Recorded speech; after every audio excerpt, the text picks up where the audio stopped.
Hey guys, welcome back to our channel Telugu to English teacher here. ఈరోజు video topic outing related sentences. అదేంటి అంటే బయటికి వెళ్ళడానికి సంబంధించిన సెంటెన్సెస్.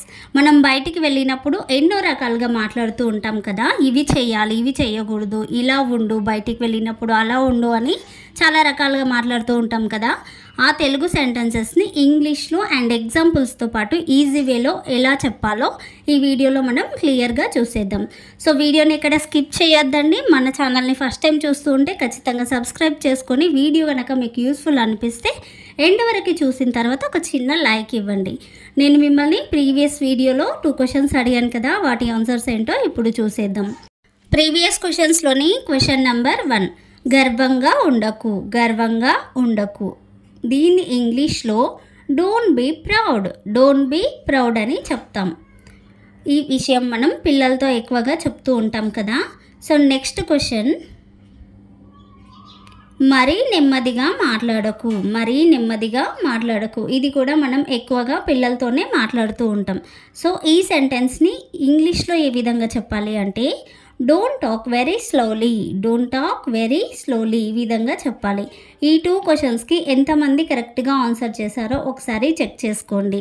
అలాగే మన ప్రీవియస్ వీడియో ఫ్రూట్స్కి సంబంధించింది చేశాను. A to Z ఆల్ఫాబెట్స్ అన్నింటితో ఫ్రూట్ నేమ్స్ ఉన్నాయి, వాటన్నింటినీ ఒక వీడియో చేసి పెట్టాను, ఒకసారి చెక్ చేయండి. టుడేస్ క్వశ్చన్స్లోని క్వశ్చన్ నెంబర్ 1, చెత్తను చెత్త తొట్టిలో పడవేయి. ఈ సెంటెన్స్ని ఇంగ్లీష్లో ఏ విధంగా చెప్పాలో తెలిస్తే కామెంట్ చేసి చెప్పండి.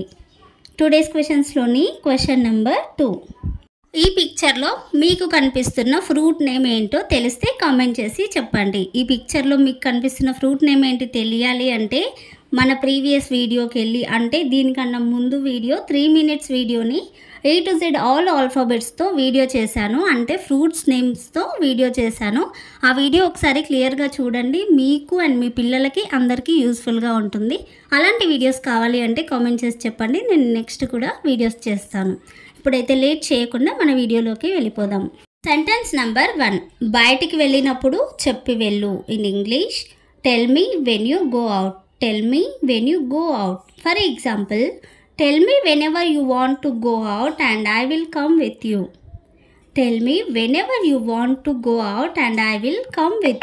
అంటే నువ్వు ఎప్పుడు బయటికి వెళ్ళాలనుకుంటున్నావో అప్పుడు నాకు చెప్పు, నేను కూడా నీతో పాటు బయటికి వస్తాను అని అర్థం. Next example, when did you go out? How many times do I have to tell me before you go? When did you go out?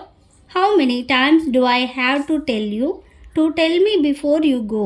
అంటే నువ్వు బయటికి ఎప్పుడు వెళ్ళావు, నువ్వు బయటికి వెళ్ళే ముందు చెప్పి వెళ్ళు లేదా నాతో చెప్పి వెళ్ళు అని నీకు ఎన్నిసార్లు చెప్పాలి అని. అంటే మనకు బాగా కావాల్సిన వాళ్ళతో ఇలా మాట్లాడుతూ ఉంటాం కదా. నౌ ద సెంటెన్స్ నెంబర్ 2, నువ్వు ఫోన్ ఎందుకు తీయలేదు. In English, why didn't you pick up the phone. For example, I was so worried why you didn't pick up my phone when you went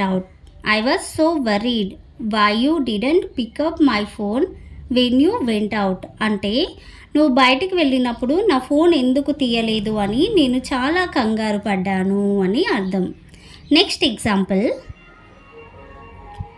don't you think that if you do these others will be afraid. అంటే నువ్వు ఇలా చేస్తే అవతల వాళ్ళు లేదా ఎదుటి వాళ్ళు భయపడతారు అని నువ్వు ఆలోచించవా అని అర్థం. ఇలా చేస్తే అంటే నువ్వు ఇలా ఫోన్ ఎత్తకుండా ఉంటే ఎదుటి వాళ్ళు భయపడతారని నువ్వు ఆలోచించవా అని అర్థం. నెక్స్ట్ సెంటెన్స్, బయట ఉన్నప్పుడు కాల్ చేయకు. Don't call me when I am out. For example, what will everyone think if you call all the time even when I cut the call? What will everyone think if you call all the time even when I cut the call? అంటే నేను call cut చేసినా సరే నువ్వు అన్నిసార్లు call చేస్తూ ఉంటే అందరూ ఏమనుకుంటారు అని అర్థం. Next example, you must understand that I am busy once I cut the call. అంటే నేను ఒకసారి కాల్ కట్ చేశాను అంటే నేను బిజీగా ఉన్నాను అని నువ్వు అర్థం చేసుకోవాలి అని అర్థం. Next and fourth sentence of this video, కాసేపు బయటకు వెళ్ళొస్తాను. కాసేపు బయటకు వెళ్ళొస్తాను. I will go out for a while. I will go out for a while. For example, I am very bored at home, so I want to go out for a while. I am very bored at home, so I want to go out for a while. అంటే నాకు ఇంట్లో చాలా బోరింగ్గా ఉంది, అందుకే నేను కాసేపు బయటకు వెళ్ళాలని అనుకుంటున్నాను అని అర్థం. నెక్స్ట్ ఎగ్జాంపుల్, ఇది దీనికి సంబంధించింది. I will also come with you. I am also bored here. I will also come with you. I am also bored here. అంటే నేను కూడా నీతో పాటు వస్తాను, నాకు కూడా ఇక్కడ చాలా బోరింగ్గా ఉంది అని అర్థం. మనం ఎప్పుడైనా కొత్త ప్లేసెస్కి వెళ్ళినప్పుడు ఇలా చాలా బోరింగ్గా ఫీల్ అవుతూ ఉంటాం కదా. So next sentence of this video, బయట ఉన్నప్పుడు డబ్బులు జాగ్రత్త. బయట ఉన్నప్పుడు డబ్బులు జాగ్రత్త. In English, take care of your money when you are out. Take care of your money when you are out. For example, you are very careless, so you have to be careful while traveling outside. You are very careless, so you have to be careful while traveling outside. అంటే అజాగ్రత్త చాలా ఎక్కువ, అందుకే నువ్వు బయట travelling చేసినప్పుడు లేదా బయట ప్రయాణించినప్పుడు చాలా జాగ్రత్తగా ఉండాలి అని అర్థం. Next example, I went out unnecessarily and lost my money. I went out unnecessarily and lost my money. అంటే నేను అనవసరంగా బయటకు వెళ్ళి నా డబ్బు పోగొట్టుకున్నాను అని అర్థం. అంటే కొన్నిసార్లు మనం అవసరం లేకుండా బయటకు వెళ్ళినప్పుడు ఇలా జరుగుతూ ఉంటుంది కదా. సో నెక్స్ట్ సెంటెన్స్, ఎవరితో బయటకు వెళ్తున్నావు. ఎవరితో బయటకు వెళ్తున్నావు. Who are you going out with. Who are you going out with. For example, you have to tell me who you are going out with. You have to tell me who you are going out with. అంటే నువ్వు ఎవరితో బయటికి వెళ్తున్నావో నాకు చెప్పి తీరాల్సిందే అని అర్థం. Next example, I have faith in you but not at all in those who come with you. I have faith in you but not at all in those who come with you. అంటే నాకు నీపైన నమ్మకం ఉంది, కానీ నీతో పాటు ఎవరైతే వస్తున్నారో వాళ్ళపైన నమ్మకం లేదు అని. ఫెయిత్ అంటే నమ్మకం. సో మనం మన వాళ్ళని నమ్ముతాం కానీ బయటి వాళ్ళని నమ్మలేం కదా. సో నెక్స్ట్ సెంటెన్స్, బయటకు వెళ్ళకుండా ఉండలేవా. బయటకు వెళ్ళకుండా ఉండలేవా. Can't you stop going out. Can't you stop going out ఈ విధంగా అడగాలి. For example, every time I come home you are not home. Where do you really go? Every time I come home you are not home. Where do you really go? అంటే నేను ఇంటికి వచ్చిన ప్రతిసారి నువ్వు ఇంట్లో ఉండటం లేదు, అసలు నువ్వు ఎక్కడికి వెళ్తావు అని అర్థం.